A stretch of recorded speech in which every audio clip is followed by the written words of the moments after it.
never should have taken that shortcut. It was supposed to save me time.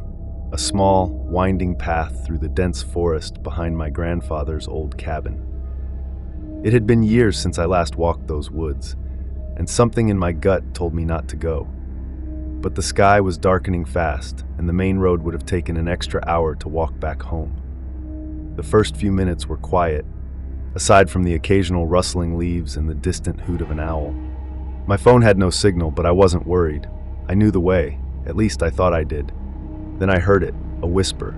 It was faint, barely noticeable, but distinct enough that I stopped in my tracks. I turned in circles, scanning the trees. Nothing, just the dense canopy above and the overgrown path ahead. I told myself it was the wind. That was until I heard it again. Clearer this time, closer. A voice, a woman's voice, soft, urgent. "Help me." My blood ran cold. I swallowed hard, telling myself it was my imagination. Maybe some trick of the wind, but deep down I knew better. The voice was real, and it was coming from deeper within the woods. I should have turned back. Instead, I called out, "Hello?" Silence. I waited. The forest seemed still, as if it were holding its breath. Then, just as I took a step forward, a laugh, low, cruel, echoing from somewhere just beyond the trees. I spun around, my heart hammering against my ribs. I couldn't see anyone, but I felt it. That overwhelming, gut-wrenching sensation that I was being watched. Panic gripped me. I started walking faster, my feet crunching against the brittle leaves. I didn't care about the shortcut anymore. I just needed to get out.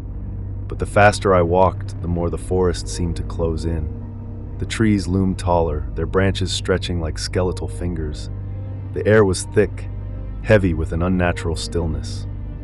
Then the whispers returned. More than one voice now. Dozens, all around me. I ran. Branches whipped against my face, tearing at my skin, but I didn't stop. The path twisted and turned, and for the first time I wasn't sure if I was even on the right track. The voices followed, their whispers growing louder, more frantic. Some begged for help, others laughed. Then I saw it, a figure, standing directly in my path.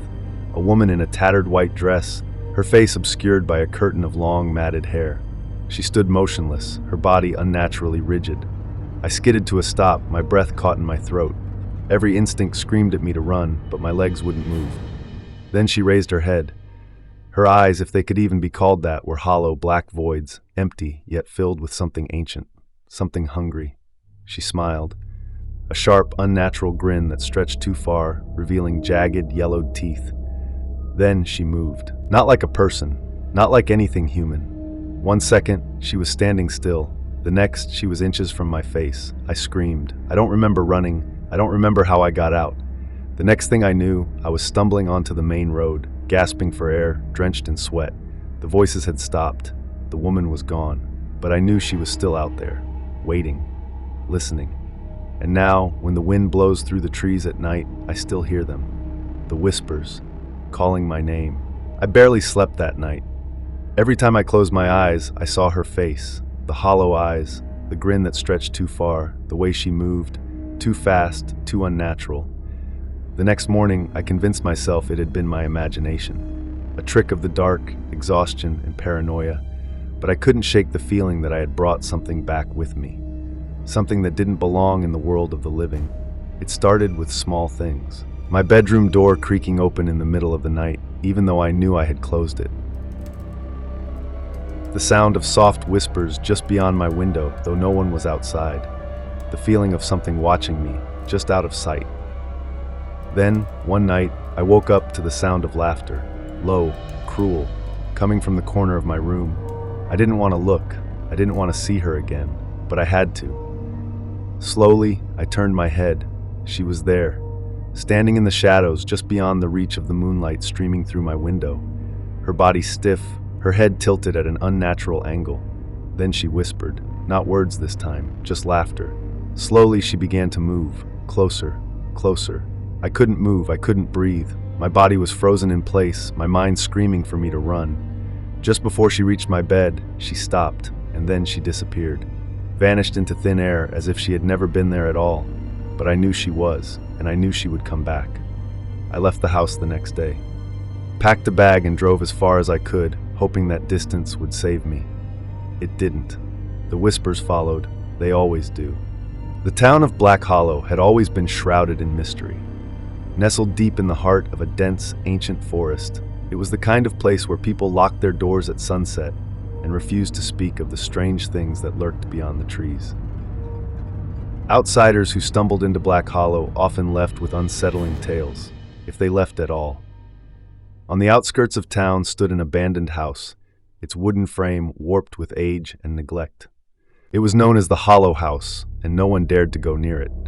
Stories of disappearances, strange whispers, and eerie figures moving in the windows had been passed down for generations. But to Ethan, a skeptical young man with an appetite for adventure, it was just another ghost story. "You seriously believe that nonsense?" Ethan scoffed, sitting around a bonfire with his friends one chilly autumn night. Samantha, the most superstitious of the group, shivered. "There's a reason people don't go there, Ethan. My uncle swears he saw someone standing at the window when he was a kid. There was no one living there at the time." Jake, always the one to push boundaries, grinned. "Well, there's only one way to find out if it's real." Within an hour, they were standing before the Hollow House. The air was thick with an unnatural stillness. The towering trees swayed gently, but there was no wind. The house loomed over them, its rotting walls breathing an air of malevolence. "Last chance to back out," Samantha whispered, her fingers clutching a flashlight. Ethan rolled his eyes and pushed the door open. It groaned like a wounded beast, revealing a darkened interior that smelled of damp wood and decay. They stepped inside, the floorboards creaking under their weight. The air was thick with dust, and a strange humming sound seemed to vibrate through the walls. The deeper they went, the stronger the sensation that something was watching them became. "Guys, we should go," Samantha said, her voice trembling. "Relax," Ethan whispered. "It's just an old house." Then they heard it, a whisper, faint but unmistakable, a child's voice. "Help me." The flashlight flickered. The whisper came again, closer this time. "Help me." Jake's breath hitched. "Who's there?" he called out. Silence. Then a slow, dragging sound echoed through the hall. "Run!" Samantha shrieked. But before they could turn, the door slammed shut behind them. The shadows in the room seemed to stretch, contorting into unnatural shapes. A low, guttural growl resonated from the walls, growing louder with each passing second. Ethan grabbed the doorknob, yanking desperately. It wouldn't budge. The humming sound was now a deafening vibration, rattling their bones. Then the whisper returned, but this time it wasn't alone. Dozens of voices, all speaking in unison. "You should not be here." The floor beneath them shuddered. Something slithered past Samantha's legs. She screamed, stumbling back. The flashlight beam landed on a figure standing at the end of the hall. A child, motionless, staring at them with hollow black eyes. "Help me," the child whispered again, lips barely moving. Then its face twisted into something inhuman. A gaping maw stretched impossibly wide, revealing rows of jagged teeth. The walls pulsed as if the house itself were breathing. The floor split apart beneath them, revealing darkness that seemed to go on forever. Ethan grabbed Samantha and Jake, yanking them toward the stairs. They bolted up, but the steps seemed to elongate, stretching impossibly high. The walls groaned, the air thickening like tar. "Keep moving," Jake yelled. Something clawed at Ethan's ankle, ice-cold fingers wrapping around him. He kicked frantically, feeling his shoe slip from his foot as he broke free. The moment they reached the attic, the door slammed behind them. Silence. The room was empty, save for a small wooden chair. Dust danced in the air. For a brief moment, it was as if nothing had happened. Then, the walls around them shifted, and the whispers started again. A single window sat at the far end of the attic, the only escape. Without thinking, Ethan ran for it, shattering the glass with his elbow. "Jump!" he screamed. One by one, they leaped, landing hard on the overgrown grass below. The second they hit the ground, the house let out an unholy screech. The entire structure seemed to ripple, as if trying to hold on to them. But then, it stopped. The house stood still, silent once more. Panting, they scrambled to their feet, running until they reached the town. Only when they were safely back in Samantha's living room did they dare to speak. "Did that really happen?" Jake whispered, hands shaking. Ethan didn't respond. His mind was racing, heart hammering in his chest. Then he looked down.